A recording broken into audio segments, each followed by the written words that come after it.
Good morning, friends. Thanks for joining us this morning at Journey Home Meditation for the morning sit.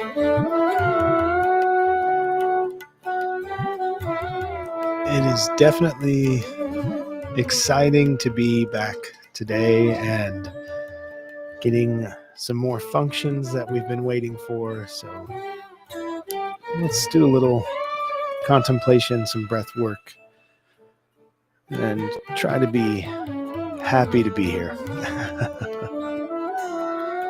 All right.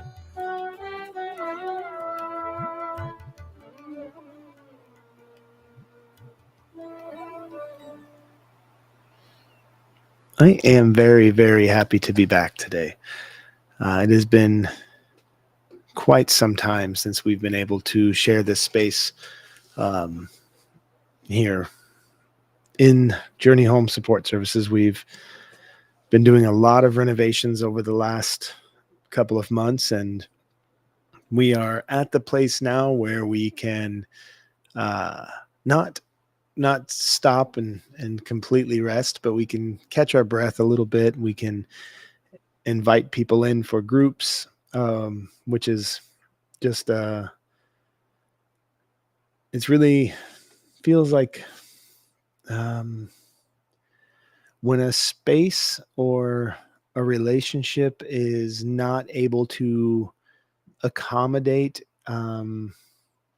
its purpose, it can be draining and difficult. And so when Journey Home is able to be filled with laughter and voices and shared tears and deep discussions and even just filled with a type of silence that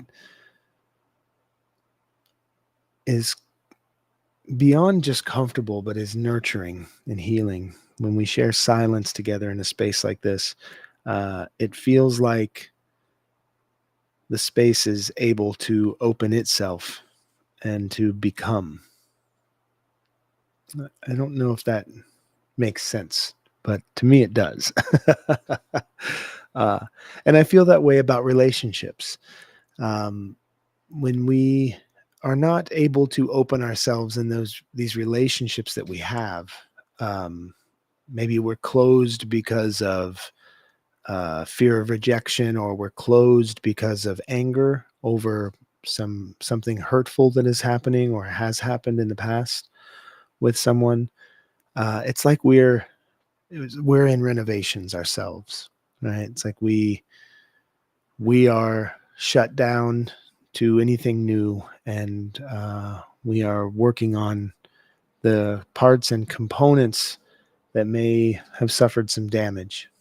And we're the goal there when we do renovations is to beautify and draw back out the natural beauty and capabilities of the space. And I think that is really an allegory for how we can handle our own bodies, whether it's our thought bodies or our emotional bodies or our physical bodies, when we've experienced damage or wear, and when our functions just aren't what they could be, what they used to be, or what they will be. We do renovations.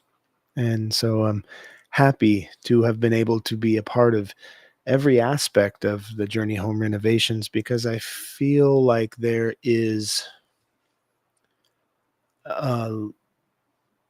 for me, a large amount of processing that is done when we have ourselves playing a part of the changes.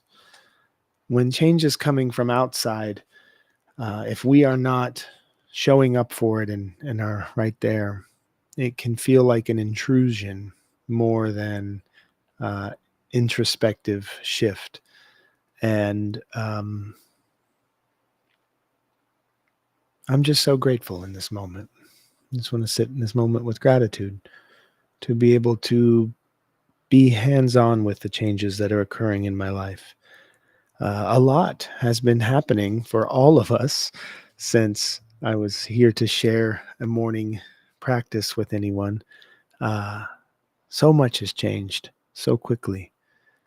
Um, in my personal life, I was able to go and tend to my father, who uh, is much older and he's getting on in his years, and he took a fall.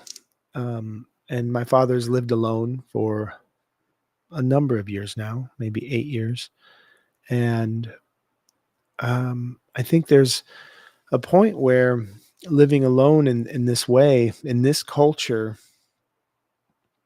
um, begins to be a detriment. Um, Not to say that having your own space is bad or detrimental. That's the opposite, actually. I believe having our own personal spaces to go to is necessary. Whether that's a living space or not, that doesn't matter as much. But a space where you can go to find your own solace and your own ability to be with the self.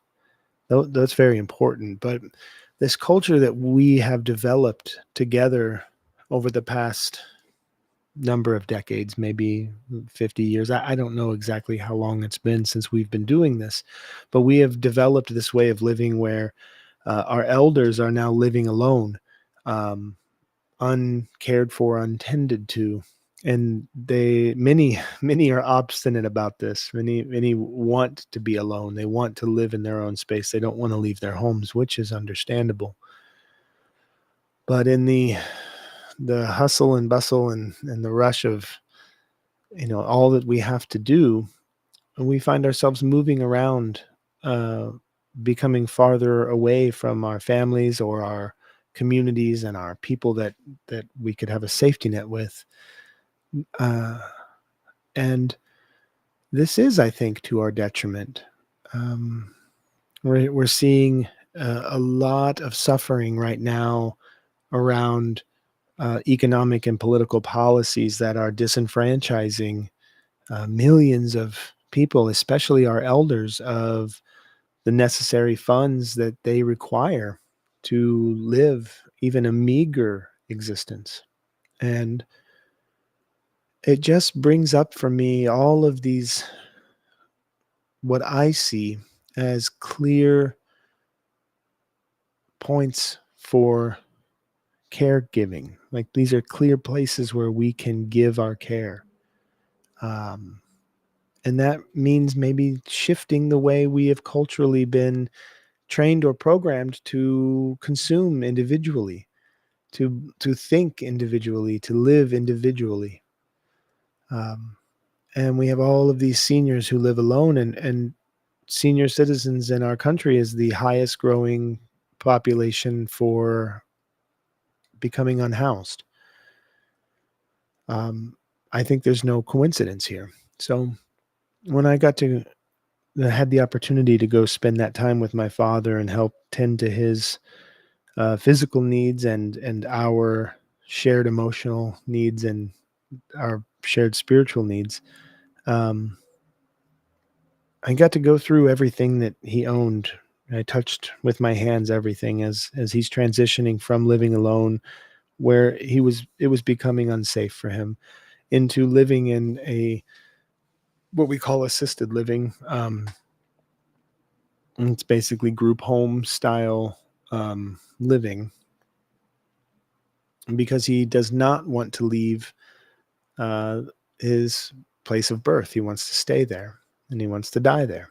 That's all he's known, and that's all he's wanting to have. So I also want to stay in my home with my family. So this is that point of departure from where we are not going to be living together and sharing space. So we found the next best thing that is possible for him, being that he's um, living on Social Security, and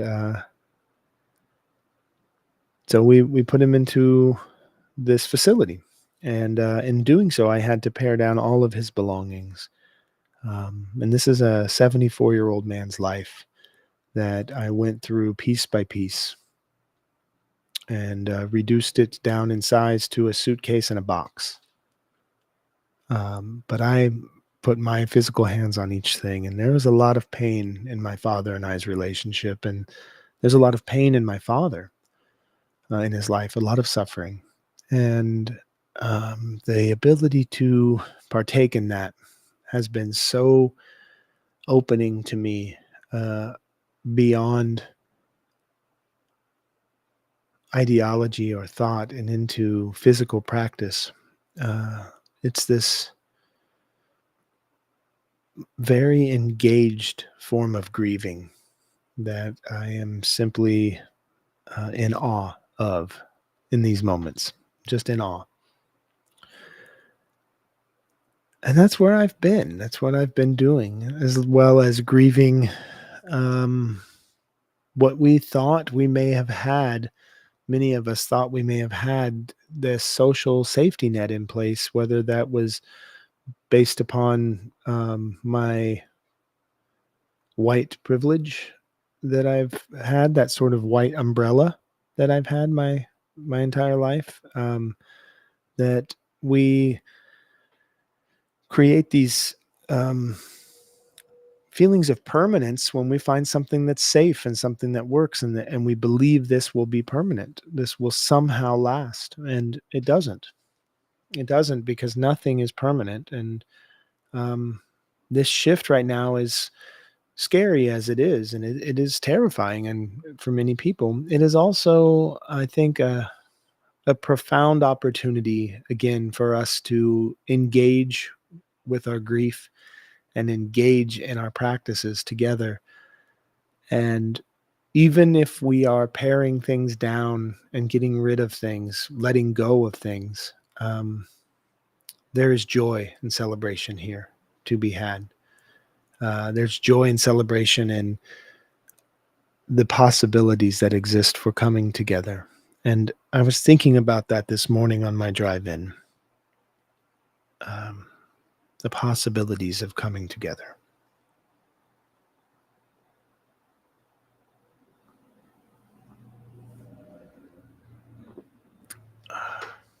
And I was sort of singing in my head a little mantra that I was holding as a prayer on my commute in today, my drive in.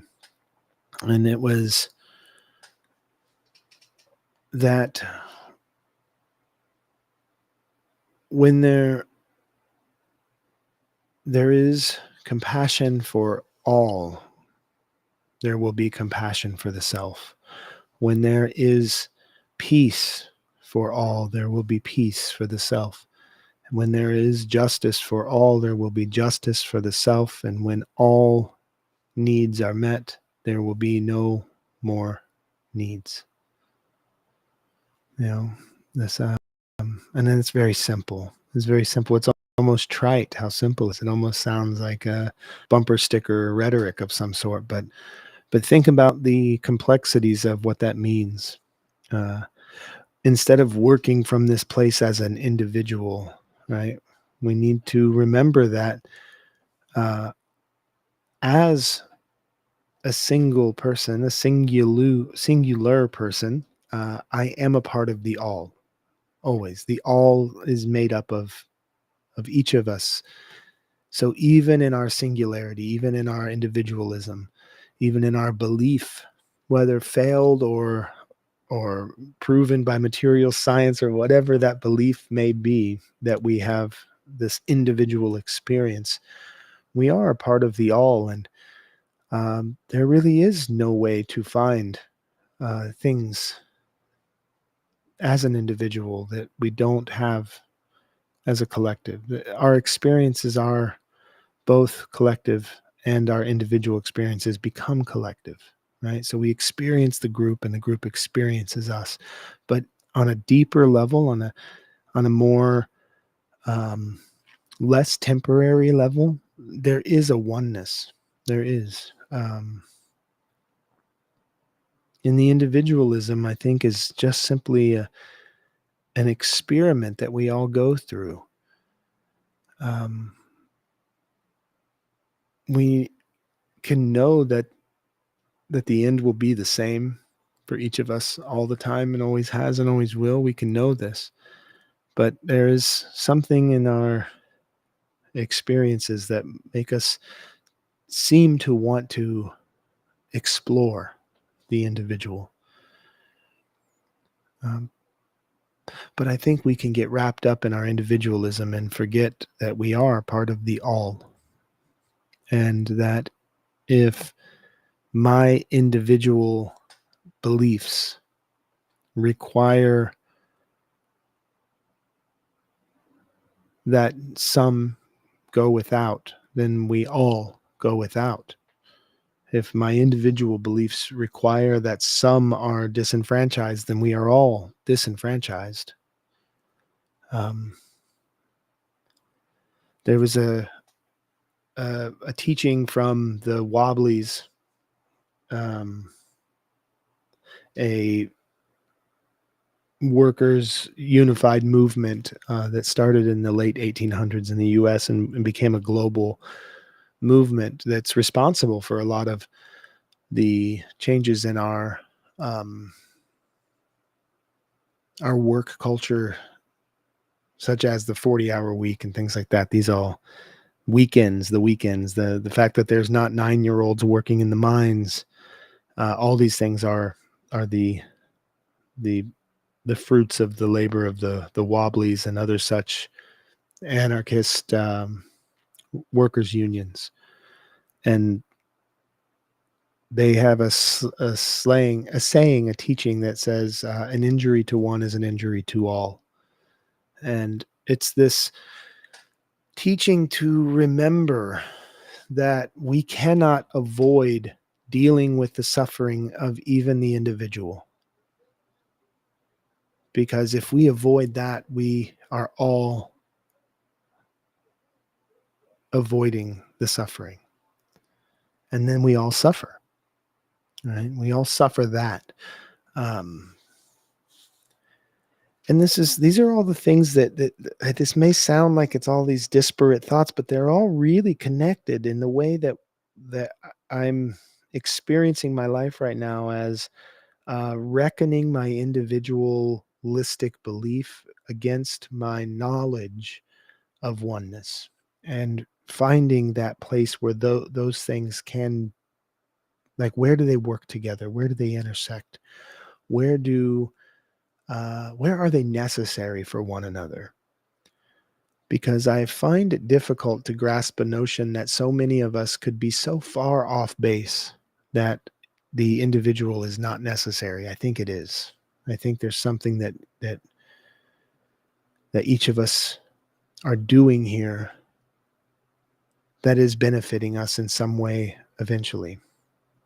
I used to have, and I still sometimes have, this practice, this meditation of, what if everything that happened to you was the best thing for you? What if everything that happened was the best thing for you? So when you come up to an injured father whose life is drastically changing overnight, how is this the best thing for you to be working with right now? When you wake up and your body is racked with pain and aches from this inflammation that surges through you occasionally, how is this the best thing for you right now? And I think that as an individual practice, this can be really helpful for me. But I don't think that this is a prescription for everybody to have to do. I wouldn't say that, but uh, if it's one that you can come upon in your own way, I think it can be quite helpful. This is different than uh, silver lining everything. This is the way of sitting with the suffering until we can say that I'm sitting with my teacher.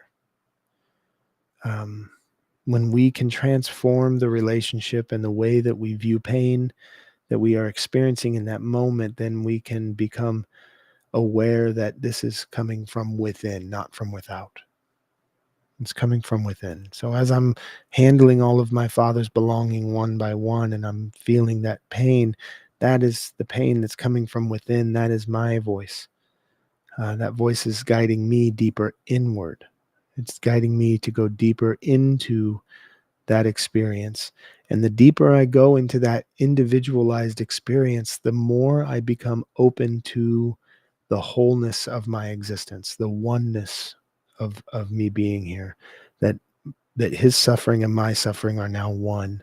And that opens me to the ability to be with the suffering of someone else, the suffering of another and another and another. And it's not like we are um, numbering these things and collecting souls. Uh, it's it's more like we are collecting individuals.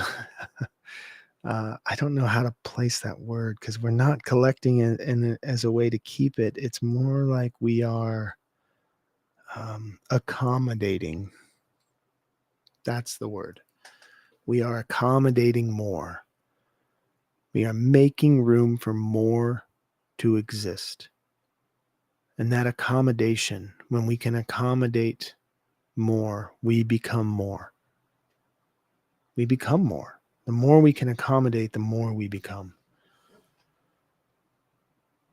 And we just have a moment right now in this culture where I see that there are so many reacting to accommodation in a closing, in an anger and a resentment. Um, and it reminds me of when you have an injured animal and you try to help it, but you back it into a corner. When I was a kid, a very young kid, very young, we lived on a pig farm, and our job was to sort of tend to the pigs and the pig stalls and all of that entails. Well, I was a very small child, so I didn't have a job to do that, but I would be there present, and of course I'd want to help and be a part of it.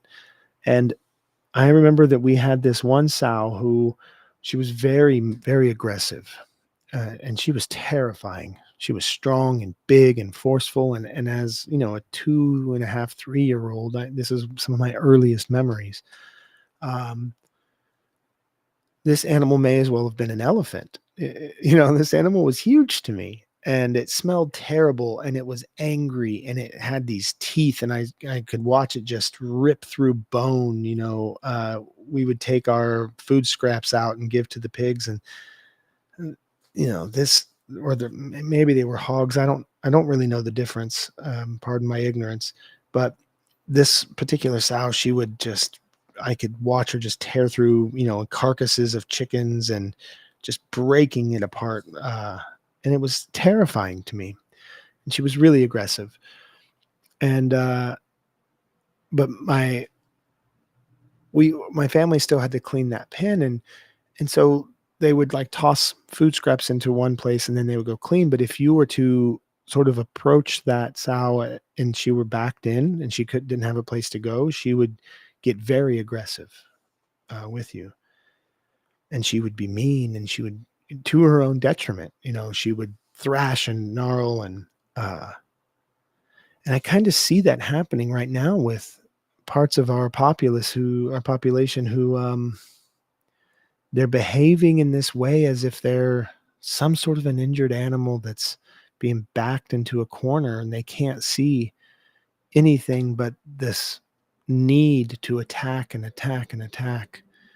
And these are the parts of our population that have somehow gained traction with a lot of people.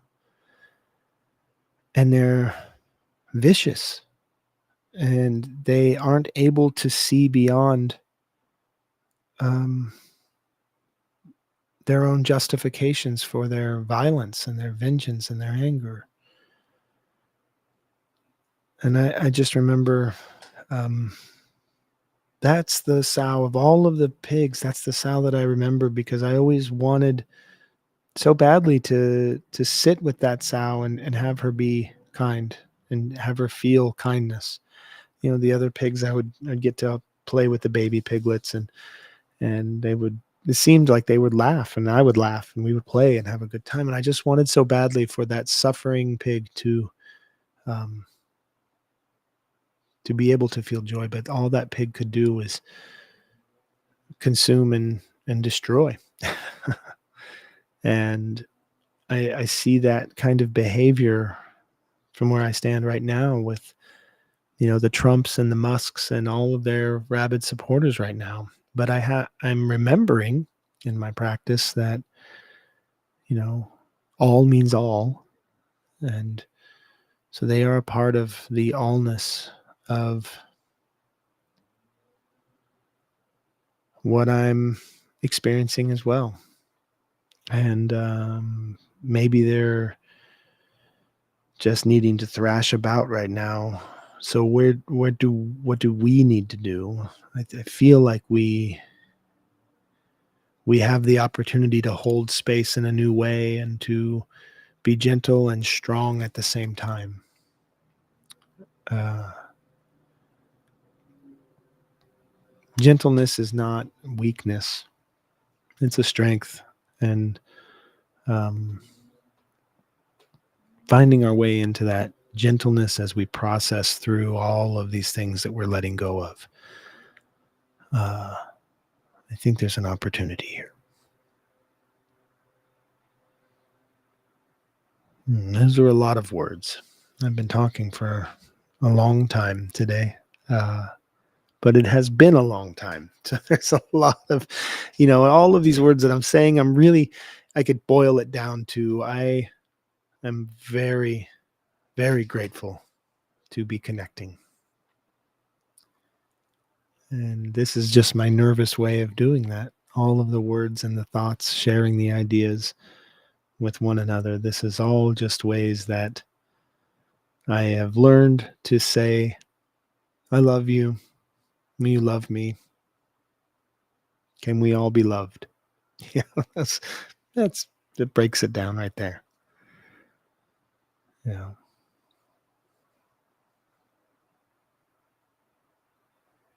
That breaks it down. So I'm thinking maybe it's time for us to share some silent space, or at least some breath. Um, I've been asked before by people who sit in these sessions when I bring up silence, but then I play music in the background. Is there a contradiction there? And yeah, probably. There's probably contradictions there for sure. But silence in this way is different than quiet.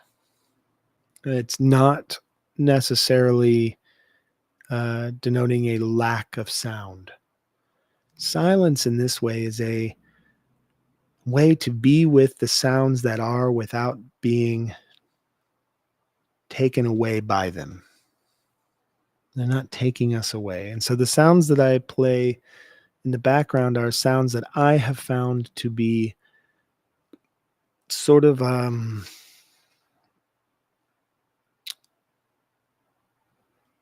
like a shawl that you put over your shoulders to keep the cold away and hold the warmth in.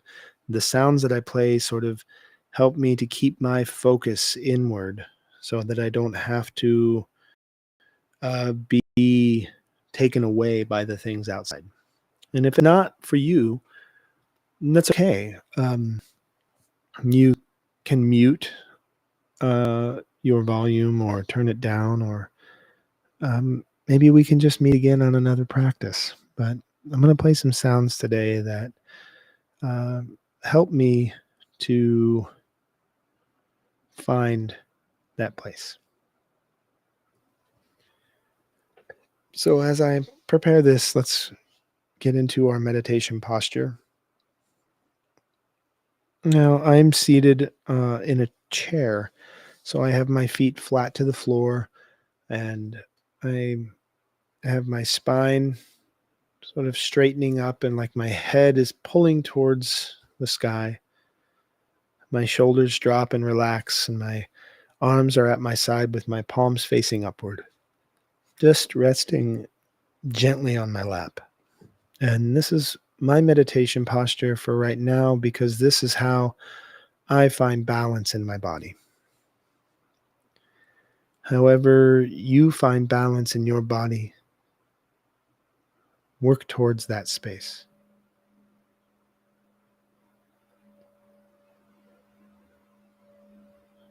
seeking balance is the practice. When we are seeking balance with our mind, with our body, with our spirit, we are doing the work. So seek balance.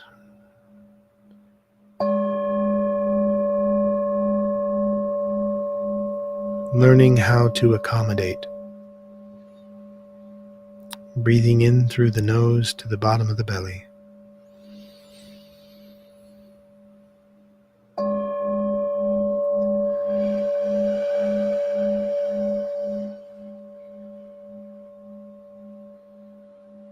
Remembering that I am small enough to be held, and I am large enough to hold.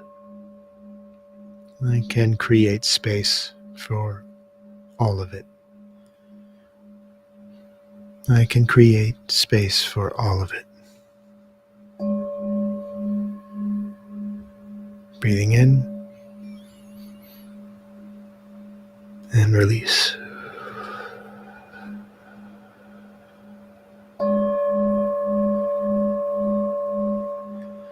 We'll have a few moments of just hearing the bell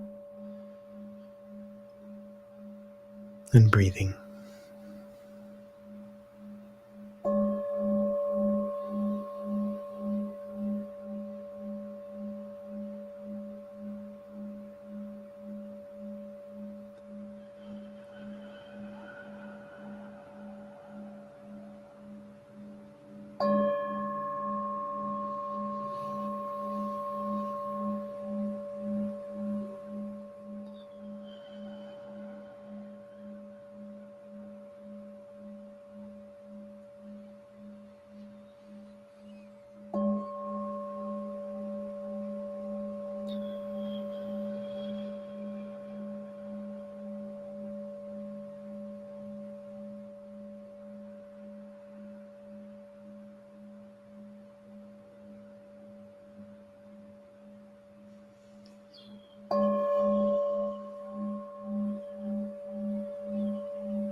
Finding 3 simple breaths.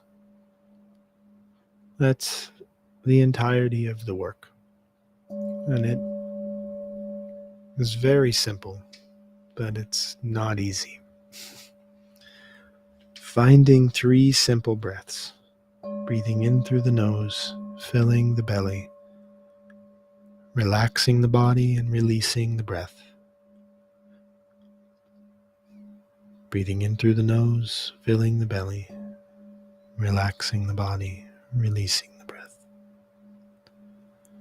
Breathing in through the nose, filling the belly, relaxing the body, releasing the breath. Being conscious and aware of exactly that, the entirety of those 3 breaths, is quite a feat. So I find that there are things we can do to facilitate, which means to make easier the process. And that's finding a focal point for your breath. I like to focus on either the way the breath feels on my nose when I breathe in and on my lips when I breathe out, or the way that my belly feels as new muscles are being exercised, finding the subtleties as I breathe in and out. But I say that it's not easy because there's always a moment that wants to arise with a thought that feels important, and it feels like you need to follow that thought, and that thought is simply taking you away from that practice. So the practice of coming back, letting the thought be the thought over here while we're staying in this moment, very centered right here. And it may take me 20 or 30 breaths to find 3 in a row that are fully conscious and aware. But then that's it. That's all it takes. Some days I can do the 3 breaths right off, and then I reset, and then I'm good and I keep moving. Some days it's more difficult. But that's the practice. That's the work. Breathing in.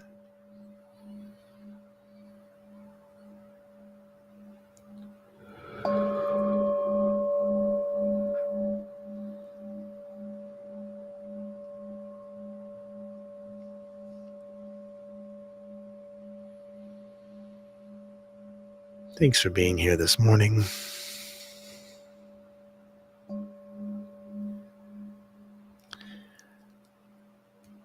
You may notice that we are still streaming on Facebook, and that's because I have been working towards shifting away, and I'm recognizing that things don't happen overnight sometimes. It's very difficult for me. It's very difficult for me. In the past, I've been uh, a person who decided to start a band, and in 2 weeks I would write an album's worth of music, collect 8 musicians, book a full tour, make t-shirts, record the album, burn the CDs, and get on the road in 2 weeks, 2 or 3 weeks time. It's difficult for me to find that some things just take longer time to process, but we are here now. We are at this space where I am able to feel comfortable transitioning out of Meta platforms and into some various other networks. So I'm moving to Substack, and that's we're going to be the home of all of Journey Home Meditations posts. And this includes, we will also be podcasting. The podcast will be available anywhere that they currently are, most likely, and more places as we discover good spaces for the podcast to be. But substack.com/@ Journey Home Meditation. And I'm going to throw that link into the chat right now. So hopefully everyone will get to see this link. This is where you'll find blog posts, writings, photography, videos, this morning meditation, the podcast. This will be sort of a one central location for all of those things. We will also still be hosting live and in archived format on YouTube for now, and on our socials will be on Blue Sky. So yeah, it's time to step away from the programming that I find to be not beneficial for my mind, my body, my relationships.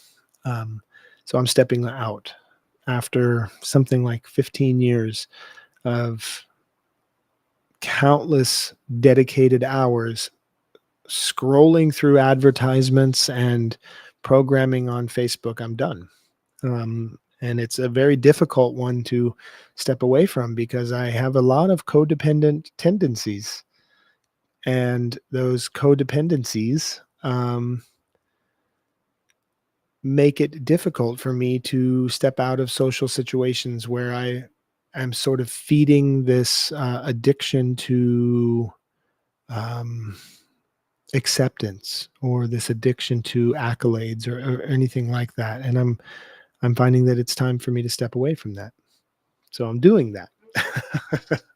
And I appreciate all of your love and care and support. And you can find me in those other spaces. So that's all for now. Thanks for being here.